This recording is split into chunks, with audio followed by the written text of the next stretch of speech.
When YouTube launched, I don't think any of us could have imagined that all of our short clips and videos could replace TV and even dethrone Netflix.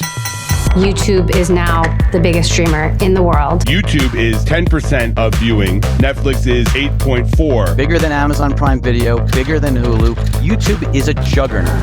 In this episode, we'll explain how it happened, and we'll hear what a Hollywood insider thinks about this battle between YouTube and Netflix. Yeah, I have some strong feelings on that. Lastly, we'll share our predictions and our takes on what this all means for creators in the next chapter of entertainment. And if you make it to the deep end, you'll hear from our showrunner, Hot Take Dave.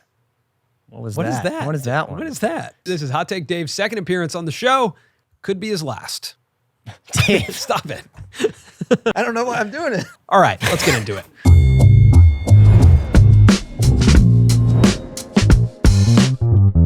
Samir, I want to start this episode with a video that was uploaded to the Netflix Investors Relations YouTube channel. Is that a real YouTube channel? It's a real YouTube channel. Okay. It has 12,000 views, this video that I'm talking about, and it is their Q2 2024 earnings report. Okay. Now, this is when they take questions from shareholders. One of the questions that they get is about YouTube specifically.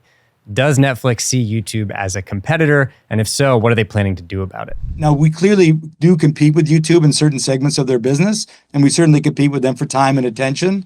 But our services also feed each other really well. Our teasers and trailers and behind-the-scenes clips and all those kind of things are incredibly popular on YouTube. I think it's also important to note that Netflix fulfills an important and differentiated need for both consumers who really want they want amazing spectacle movies and TV shows, shows like Stranger Things or Wednesday. And it's really hard to imagine how that kind of big creative bet would happen and be possible within YouTube's model. So the answer that they give is very yes and no.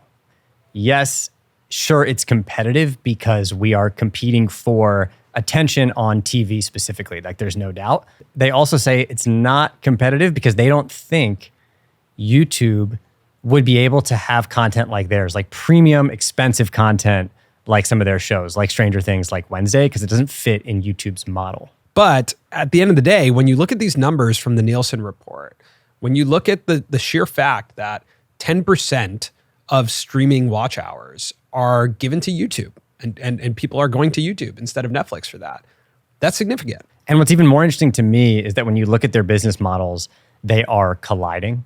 Like Netflix is subscriptions. That's their business. YouTube, it's advertising, but Netflix added an advertising tier. YouTube has subscriptions with YouTube Music and YouTube Premium.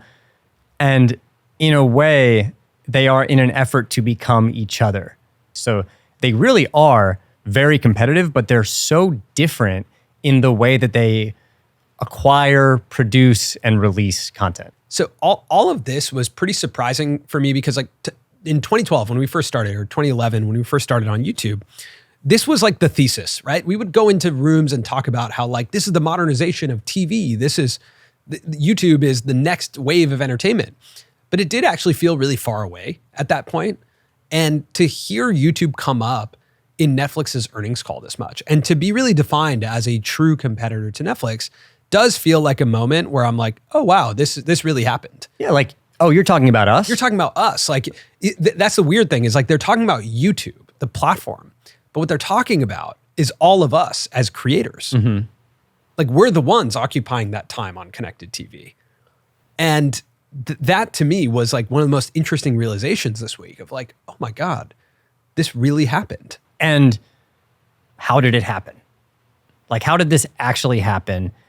And moving forward, will YouTube continue to be dominant and become more like Netflix, but still stay YouTube? Or will Netflix overtake YouTube and begin to look more like YouTube?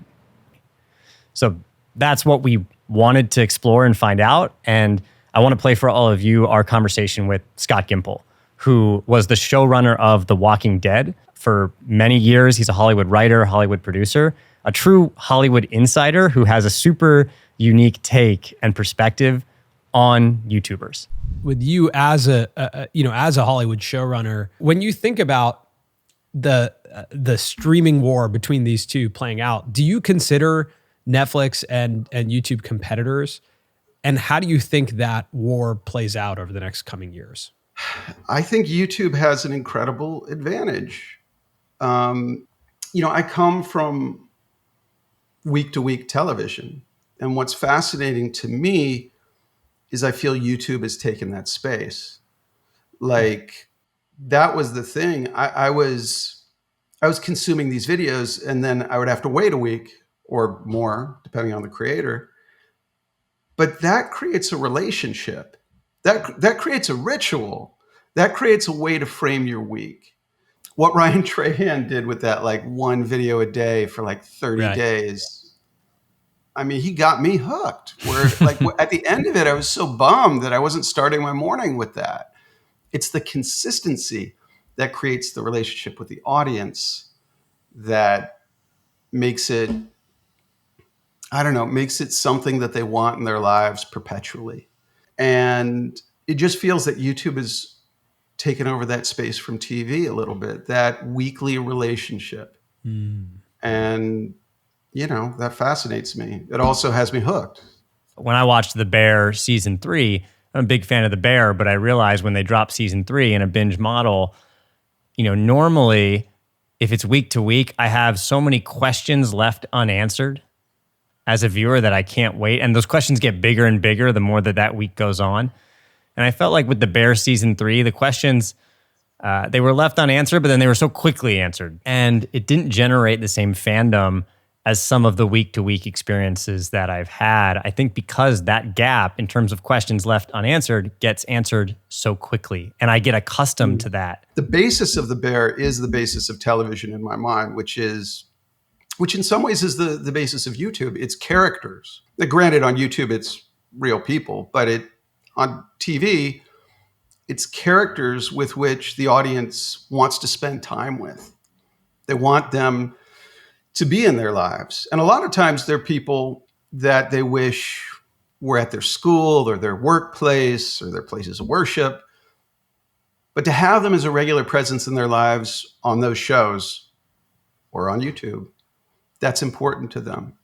Now, with the binge model, though, I think the other thing, and this isn't a secret to anybody, but the community goes out the window in some way. When those revelations are shared at the exact same time, and they're building and they're building and they're building. A finale was such a big community event. And like for years, it was when you would gather up. And here's a question I have.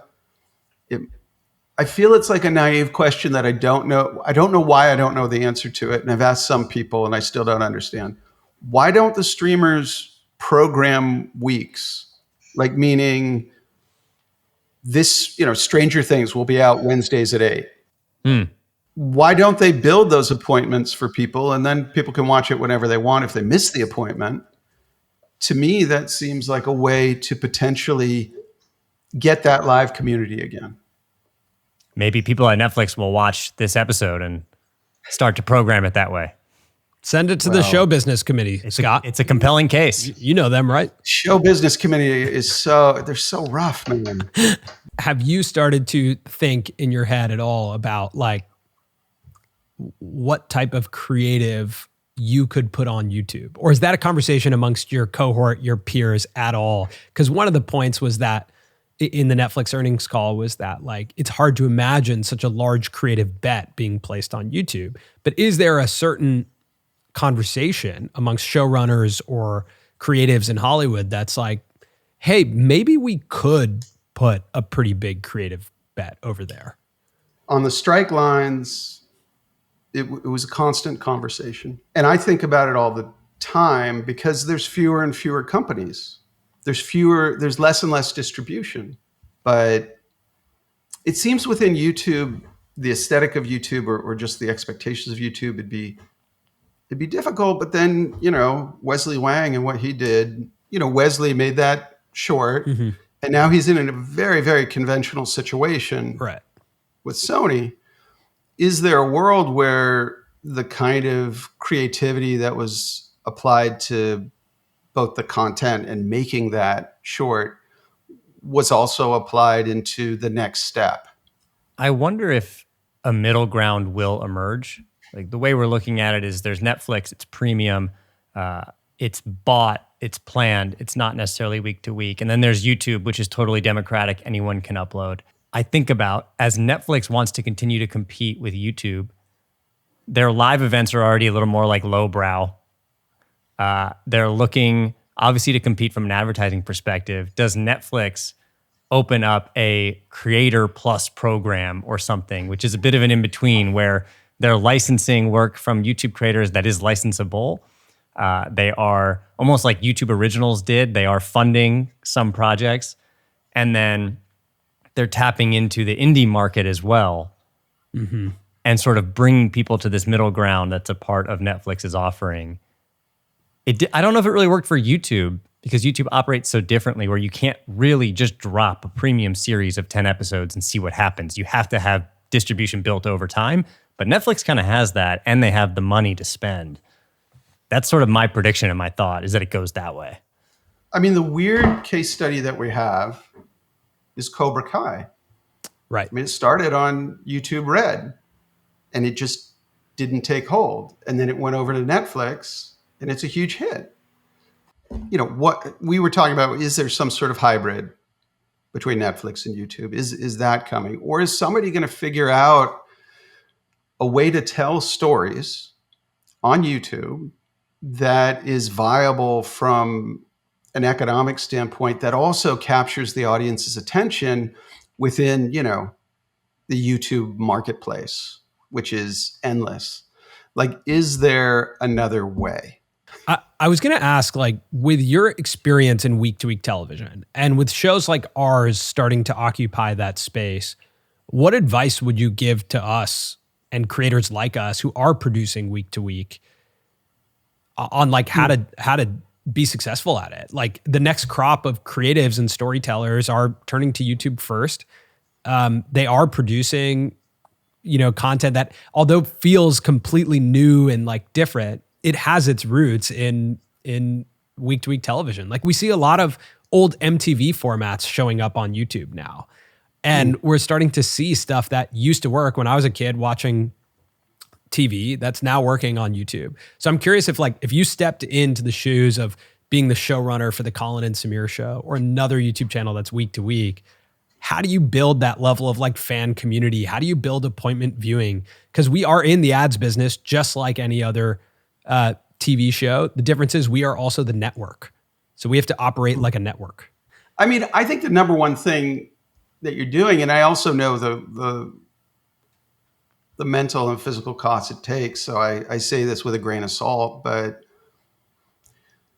the week-to-week consistency is everything. That is the thing where you look at 200 people working on a television show, and maybe there's a reason why, because that's how you can do an episode a week. That's how you can have that consistency. It isn't on like 4 people to do that. And that's where you're like, oh, there's a reason for that, because people would burn out and barely be able to make it, even with the technology available at their fingertips. Like, a team is a big thing. And I'll say, when I did The Ones Who Live, that was the last thing I show ran. I oversee all the shows. That was the Rick and Michonne show that came out this year. You know, it was 6 episodes, so we did it in the way that, you know, sort of modern television does. All the writers are on, you write it, and then they're gone. And I'm the last one left. So I have my showrunner job, and I have, you know, rewriting to do, and I'm prepping, and I'm shooting. And back when I did 16 episodes, I had a whole staff of writers the entire time, who were writer producers, in fact. And they were on set handling the things while I was doing other things. For 6 episodes, it all fell to me, and it was a very, very different experience. I thought 80 episodes of The Walking Dead was easier than 6 episodes on my own.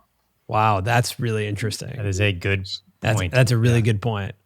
So I can say, like, oh, be consistent. Yeah. I do realize that's maybe an impractical suggestion. So. All right, there's a lot to unpack there from our conversation with Scott. I found it to be like so interesting to talk to someone who has spent their whole life in traditional, conventional Hollywood, talk to them about YouTube. And hear him say, the Penny series had me hooked. Yeah, it's crazy to hear him talk about that. But I will say that the first thing that made me like step back was his comparison of YouTube to week television. And when he said that, I hadn't really thought about my experience of week-to-week television, like remembering so deeply in high school when a bunch of us would get together on Sunday nights and we'd watch Entourage. Yeah. And that was like, that framed the week, like he said. That was the group of characters that we would all, they were part of our life. And because it was week to week, it allowed us to like eventize this thing and get together, and like, they were such big parts of our lives, those characters. Yeah. And I'm sure that was the same thing with Friends, and the same thing with Seinfeld, and the same thing with The Office when it was on week to week. It wasn't spectacle. It was hanging out with friends. Yeah. That's what it felt like, right? Both your own friends as you would watch with them, and the friends that you've felt like you've made through the characters that you know so well. And I had never thought that YouTube had replaced that, like had stepped into that space. Yeah. And the impact of binge TV or binge watching on this concept of like week to week TV, where when it's this binge model, it's like, it just kind of comes out, people watch it at their own pace, and you and I could be watching totally different things. But when we were watching Entourage, and like everyone in our age group was watching Entourage, you were in New Jersey watching the same shows as me. Yeah. With your friends. And I was in LA. Like there was a monoculture that was developing, and that seems to be a consistent theme. But I thought about like, who is doing YouTube in a way that is week to week TV? And it's not necessarily just shows that are, literally week to week. I was thinking about like Marquez Brownlee, MKBHD. It's so rare to experience a week without an MKBHD upload. Yeah. As an audience member, you always know there's another one coming out. Yeah. You think about Rhett and Link, like when they do their show and it's on like every morning. People definitely wake up and watch Good Mythical Morning. And they're ones, like there's this famous quote from our interview with them that we cite all the time in our office. In 10 years, you haven't really missed an upload. Because it was a show. Since when are you watching a show and it doesn't come on? The showrunner tweets out, I'm not getting one out this week. Right. I mean, has South Park ever missed? We don't miss. It's a show. And they think about that. It made me think a lot about the question that we always get of, should you focus on quality or should you focus on quantity when it comes to being a creator? And I think it's maybe reframing it. Of course, you always want to have quality, but it's more about consistency than it is just quantity, right? That like there is so much value to just being there in someone's life on a consistent basis. And that's what streamers have given up. They could have had that. It's a model from TV. Yeah. Scott says, he's like, why don't they do that?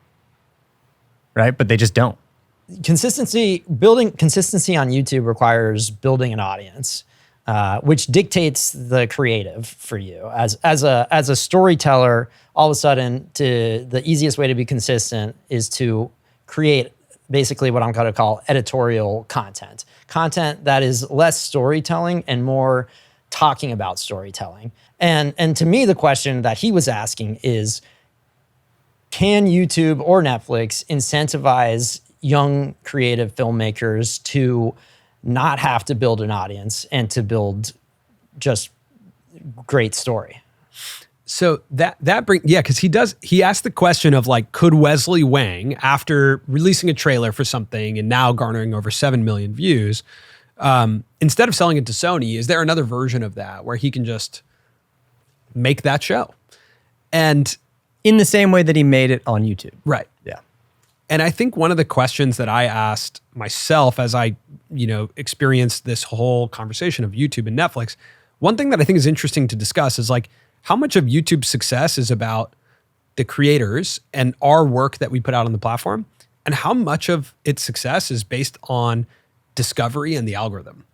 YouTube's discovery mechanisms would have to really prioritize net new shows, or it'd have to change a bit, because it is a very personalized platform for everyone. So like if a new filmmaker puts something out and puts out like a 10 episode series, it's very hard to get into the hands of the whole community. Yeah, I would say on the other end of that spectrum, you have Rhett and Link, who are putting out what they're calling basically a TV show, Wonderhole, on their Rhett and Link channel. Yeah. but they've built up distribution over years so that they can do that.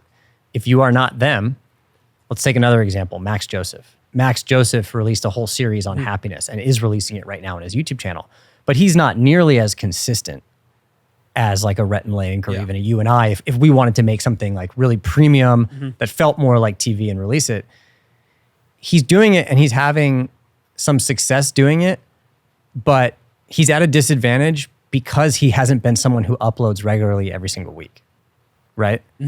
Is there a place for someone like him and a series like his who's not consistent every week on YouTube to come to YouTube, put something out, 10 episodes, and still get it discovered? Or is that something that Netflix does? Yeah. For creators, right? Like is there, with Netflix adding an ad tier, they need more content, they need more audience. Does Netflix develop something that opens the door? I think so. I think there's no doubt that that's the future. As they need to grab more content for their ad tier, it just makes perfect sense to me. And it's also a model they already do. Like they pay for content that they didn't produce themselves. Seinfeld is on Netflix. It's 30 years old. It's not a strange model. Like traditional Hollywood understands the licensing model. Yeah, but I also think they could greenlight stuff that has not been made yet. I think it has to be new content, because if you look at like I don't think it has to be new. You don't think it has to be new content? Absolutely not.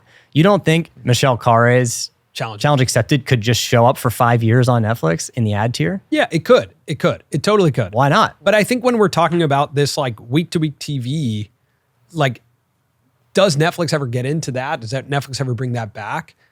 There was a bit of it. Like there is a bit of that with like live events, appointment viewing, stuff like that. But if they're going to get into that, I do think they need like originals or a place for us to create in that environment. I think this makes a lot more sense for YouTube given the nature of the content and the creators. YouTube should have a channel where you don't have to actually click and search or choose a video. They should have multiple channels of broadcasted content from their premium creators where there's just videos playing, like a TV channel. But a TV channel, a series of TV channels within the platform itself, where you can passively sit back on your couch and go, what's on YouTube today? You know, that is interesting. And I do like that, because I was thinking about this in the context of the Olympics right now. Olympics is going on. I'm a huge Olympics fan, by the way. This guy's a big Olympics fan. Olympics is going on right now. I turn on YouTube TV and there's this like quad box of 4 events to watch. Yeah. And I'm overwhelmed. Same. And I look at it, I'm like, but what are we all watching? And the same concept of like the week-to-week TV where there's a collective viewing experience. I remember watching the Olympics and going, what's on NBC? That's what we're all watching. That's the event. And all of the world or all of America is watching this one event. And that's fun, because then we're all having a collective experience. But when you have this amount of optionality, over time, it is going to get increasingly more overwhelming. And you look at like Netflix's successes in live programming. What's interesting about it is that it reduces the optionality. That when you log into Netflix the night of the roast of Tom Brady, that's the thing. And I think over time, when you look at YouTube and you look at Netflix and what they're trying to compete towards, it's going to be the competition for those moments. The moments where you turn on YouTube and you're like, oh, this is the thing that we're watching, or this is the thing we're watching on Netflix. And I think in order for them to both compete in the broader conversation in entertainment over long periods of time, it's going to be those tentpole things that we all know we're watching. So the idea around like a YouTube stream of premium content is pretty interesting. I do think that YouTube's long-term strategy is we want people to be talking about a certain thing, but we have the creators that you're going to actually go watch talking about that thing. So you're not going to talk about that thing physically with anybody, or maybe you will, but maybe you won't. But you're going to come to our platform to watch our handful of very famous creators talk about that thing. And I don't know if Netflix can create that roster for themselves. Mm-hmm. I think unless you have a truly democratic place, or where you really lower the barrier of entry for what's allowed to go on Netflix, I agree. You're not going to get that culture of people talking in real time about cultural events. And on Netflix, you don't have comments. Like there's no real interactivity there. So, when you look at YouTube creators and modern creators, like it's not odd right now to have a premium tier content offering, right? So Second Try Guys launched Second Try. They have shows on Second Try. Side Plus, the Sidemen are a great example of week-to-week TV and then premium offering with Side Plus. And you look at like Nebula. Nebula is a creator-owned streaming platform. And it has shows like Jet Lag and other cool, like interesting shows. There's 680,000 subscribers to that. And all of what's happening is like, you know, these creators and modern media companies, independent media companies, are able to produce formats at 22 plus minutes that are 10 episodes, right? And that's starting to fit into a model that Hollywood can recognize, and maybe a Netflix can recognize and go like, should we just buy Nebula, drop out the Second Try library, the Side Plus library? And if all these creator audiences want their premium content, why is that not just available over here? I think it's inevitable. I don't think any of these streamers thought that YouTube and independent creators would be able to eventually make content that rivaled theirs. I'm sure they were surprised, and then they got used to the fact that, of course, they're taking attention away from us, but I don't think they probably anticipated the level of content, whether it's YouTube creators putting it out on their own channel or putting it behind some of these paywalls. Yeah. Like you're talking about. And I think what's going to happen is that a company like Netflix, if they really want to increase the amount of content they have for their ad tier, they have to probably lower some of the like restrictions and guidelines about like what can be on Netflix, right? Because like creators have made things for streamers before, but it's just been like a pain in the ass for creators, or it doesn't come out looking and feeling like what the creator would have wanted, or what the communities around these creators would expect. So I think that's what's going to happen, whether it's Netflix or another streamer. Again, opening up this like creator tier or creator plus type program where they do allow certain creators to upload content to their platform. Yeah. I think to be in the ads business, they're going to have to do that, because I don't miss opening Netflix on a week-to-week basis. Yeah. I just don't. I can go weeks without opening. There's not enough new stuff. But I don't go weeks without opening YouTube and Spotify. I barely go days without opening those two apps. And because those two apps have the characters that I would miss if they weren't in my life. And at the end of the day, if it's about talking to your IRL friends about what's happening, you're not getting that right now from Netflix, right? Like there's no expectation that you're going to open Netflix and you're going to watch something that your friends are already talking about, right? Like seldom, it's few and far between that that's happening. But when you go onto YouTube, you already know you're going to watch things people are talking about. Yeah, it's interesting to think about like Instagram as a, a content platform for that, where it's like conversation is the medium there, like DMing someone a clip is the medium. But I think about like who's going to win. Like, do you know the concept of a third place? You ever heard that concept? So the concept of a third place comes from this sociologist, Ray Oldenburg. And the concept is like we have our first place, which is home, our second place, which is work. And then we all need a third place. Oftentimes that's like a coffee shop that you go to, right? That's like a new environment, social environment. Or it could be you joining like a pickleball league or something like that. That's like your third place. And I think the third place is increasingly becoming like digital environments where you go home and I think YouTube is a lot of people's third place. With an Apple Vision Pro headset. Yeah, once you get into VR, it's like too real. But I do think that people go home, work, Ludwig. You know what I mean? Like Ludwig's streaming. Or everyone's Kai Cenat. third space is Ludwig. Or Kai Cenat, right? It's like home, work, and now the Hassan Piker stream is up. And now I'm in my third place. That's why streamers are so important. Right. It's why streamers are so impactful. And I think this is potentially some people's third place. In long form podcasting. Yeah, in long form podcasting. That's my third place for sure. Yeah, I would say. And you're more likely to get that on YouTube than Netflix. Like Netflix is more of a keep your eyes on the screen experience. That's basically what I'm saying, is that Netflix is not, I don't think Netflix is anyone's third place. Like, I don't think you're coming home and you're like, I just need Netflix on to like experience. But before the rise of YouTube on connected TV, I think it was getting there. Like the whole Netflix and chill even mantra was like, oh, of course, like what would be on your TV except for Netflix? Yeah. And that's why Netflix and Peacock and whoever else are spending so much money on old shows, on Friends, on The Office, on The Suits, to get that like I just watched Suits in 3 months. For 3 months, Netflix was my third place. Now it's over though, and that's the problem. There's nothing else on Netflix that I want to watch. But I believe that, sure, like you know of Ryan Trahan, you know of Michelle Carre, but I think there's a lot of Netflix viewers who don't know these people. And I think you could surface 10 of their episodes as a season, and people would be like, wow, this is really great. You may have to like QC it and change some things so it doesn't feel native specifically to YouTube, but I think you could. And there would be a lot of new people who are like finding out about Michelle Carre for the first time and Challenge Accepted. And they're like, this show's great. The great thing about Michelle Carre, the great thing about Cleo Abram is that they're making shows.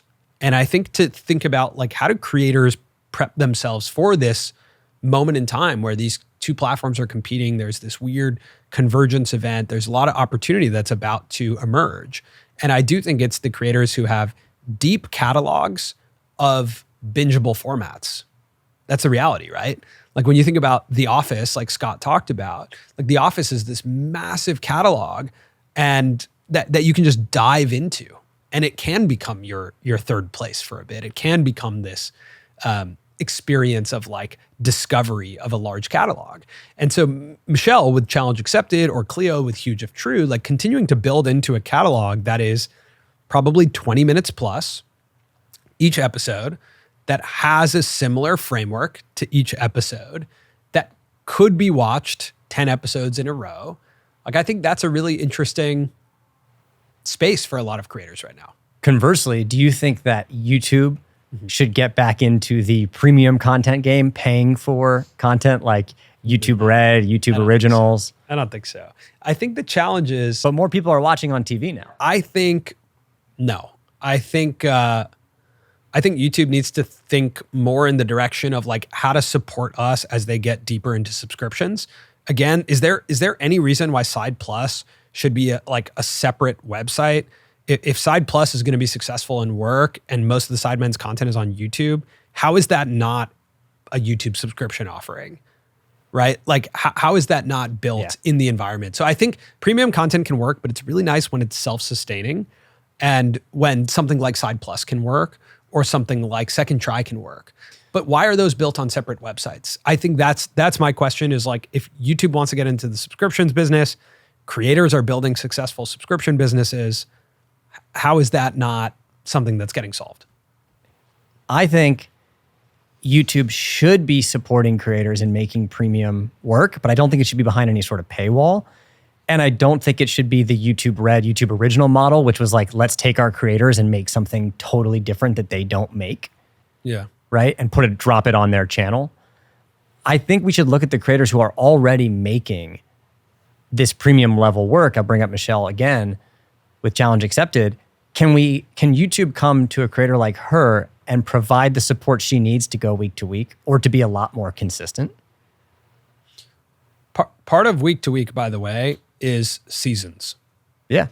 Like, but you know what I'm saying though? I'm not saying like, let's make a totally new premium show. Let's support the creators who are already making this work that like are being nominated for daytime Emmys and things like this. Like, can we go in and support them to be consistent? To be more consistent. To be more consistent. So I have a question to you. Is YouTube an existential threat for Hollywood, or is it actually a necessity? Because I do think the discovery component is really interesting. Like, as we were researching this episode, we found articles where there's multiple streamers like Disney. You know, there was the quote that said, in almost every Disney executive meeting, YouTube comes up. And the reality is, like, if you're launching new IP, a new franchise, if you're launching something brand new and you're Disney, you kind of need YouTube to find audience and let people know about it. It's like a major discovery platform. And so it is complementary to Hollywood in a lot of ways. You look at like Ryan Reynolds and Hugh Jackman to promote Deadpool and Wolverine. They're all over YouTube. Yeah. Their Hot Ones episode did like 16 million views. Like, they are all over the platform to promote their movie. So YouTube is an absolute necessity for Hollywood. Yeah, I agree with you. I think the article you brought up takes it a step further, though. It's not just talking about how Disney talks about utilizing YouTube. It talks about the model of YouTube. It says, in strategic meetings, They have considered adding user-generated content to Disney Plus, though it's not on the immediate roadmap. Yeah, that's being a subscription streamer and going, see what YouTube's doing over here. Yeah. Maybe we should add user-generated content. Like, that's what we're talking about. But it's so interesting when you say that. Disney can't make a deal with YouTube. Disney would have to make a deal with YouTube creators. Yeah. Right? Like they would have to call the creators and be like, can we license your content? What's wrong with that? Or does before. Does that get brokered eventually via YouTube? I don't know if it gets brokered via YouTube. I think it gets brokered by the agents and managers of these creators. Yeah. I mean, I think, like, what would you do if Netflix came to us and was like, hey, we would like to license your back catalog of these 25 episodes? What do you mean? What would I do? Like, would you be interested in that? Yeah, of course I would. Yeah, of course you'd be interested in that. It's a totally new audience. That's great. Like, yeah. And if it's good content for Netflix, nothing wrong with that. Like, I think that is the future. Netflix is doing this to an extent right now in the kids sector. Look at Cocomelon. There's a Netflix version of a Cocomelon. There's a YouTube version of a Cocomelon. Look at PJ Masks, another really popular kids show. It's an E1 show, but it also has live action PJ Masks content on YouTube that does millions of views. So I think the future of content for Netflix could be, how do we make content? How do we become more YouTube in the sense that, like, we have our premium level of content on our platform, but then we have other formats of the same content or in the same universe of that content that exist on YouTube and get a lot more views. And they're just not that different. Like, the difference between Cocomelon on Netflix and Cocomelon on YouTube is not drastic. Like, you know this personally? No, I'm just like, yeah, like, it's the same type of stuff. Big Cocomelon watcher? Big time Cocomelon fan. But no, like, seriously, like, a lot of the content, it's just like, it's animated kids content. Yeah. At varying lengths. It looks very similar. Like, I think the same thing will be happening throughout all different types of creators. Yeah. Okay, now we are officially in the deep end. Yes. We are in the deep end. To start this off, have you heard about Netflix House? No. Is that like Hype House? No, you would think so, It's not. but it's not. It is essentially like the reinvention of the mall. It's like the mall meets Netflix's Disney World. What? It's like, okay, so it's a physical location. Okay. Essentially like a Netflix mall. And if you're watching, I'll put this image, this rendering on the screen right now. It is like a Netflix mall where you can interact with their franchises and some of their experiences. Like, you know how Netflix, even in LA, experiments with things all the time, where you can go to like the Netflix event around Halloween and like see their characters and go into like a magical world? No. It's just me. Okay. Yeah, I don't know what you're talking about. It was actually a lot of fun. You went to that? You went to did. the Netflix haunted house? I did. Yeah, I did. Pop-ups very popular. Yeah, pop-ups are popular. Yeah, it's like the ice cream museum. Yes, exactly. I don't get out of the house much, so I don't know Guys, what you're talking about. Yeah. Well, all I'm saying is it's pretty interesting here that Netflix is going like the Disney route of like, let's have physical, essentially malls / theme parks just for our characters, our IP, and our brand. That's something I don't see YouTube doing. No. Ever. No. I think, though, that Netflix should be using YouTube to extend their IP even further. That's a way they can think of YouTube strategically. That's a good point. I mean, you think about like Scott being, part of the Walking Dead universe and talking about Talking Dead. Right. Like in the future, there could be talk show complements to major franchises. I mean, I think about right now, like Love Island seems to dominate conversation on social, right? When it comes to like TV IP. If there was like a talk show that talked about, maybe there are. There are. I know. I mean, Game of first off, Thrones- Love Island has After Sun. I don't know what that Game is. of Thrones had different shows on the platform Never itself seen on Game of HBO. Thrones. Yeah. Okay, so I just don't know. But they don't work as well because they're not creators. That's the thing that YouTube has going. Agreed. Ooh. Yeah. So if it's like broski, I guess it already exists. It already exists because like everyone on YouTube can talk about Love Island or the guests can go on the shows. But the After Sun, which is Love Island's specific talk show that comes like every 4 episodes, it's just on Hulu. So like you watch 3 episodes and then you get an episode of the After Sun. That sounds overproduced already. It is. Those are the best episodes of those shows. Like Love is Blind. The best shows are the reunions. It's like all the editorial content. Do you think if Netflix did like a dating show like a Love Island with all YouTube creators, it would probably like be a major show, right? I don't think you could make Love Island any better than it already is. Okay. All right. Got it. That's my hot take. I think it's the perfect show. Love Island UK is what I'm talking about. The bottom line for me is like, I always knew we were going to get here, but I can't believe we're here. And I think the next 5 years, how this all plays out with us as the new producers of content on the most competitive streaming app now is just such a fascinating world of opportunity. And how we frame ourselves, how we recognize that we are week-to-week television now. We are here to be consistent and be a part of audiences' lives on a regular basis, and to be the characters in their world. That has completely reframed how I think about all of this. And I've just like, I think this conversation is interesting. I don't think it's the last time we're going to be talking about this. I'm very curious to hear all of your thoughts on the world of Netflix versus YouTube. Thanks to Scott Gimple again for coming on the show. If you're watching or listening right now and you want to hear our full conversation with Scott, it will be on Spotify on our RSS feed. You can go there. We'll put the link in the description and you can listen to that conversation. Also, thanks to Hot Take Dave for joining us in the deep end and giving us stop. No, that's strike two. Strike two. Again, if you've been watching. Strike three? If you've been watching. Or are we doing collective strikes? These are doing collective strikes. Yeah. Well, that's 3 strikes now, I think. That's 3 strikes? Yeah, all right, goodbye forever now. All right, make sure you subscribe to the channel and we will see you next week.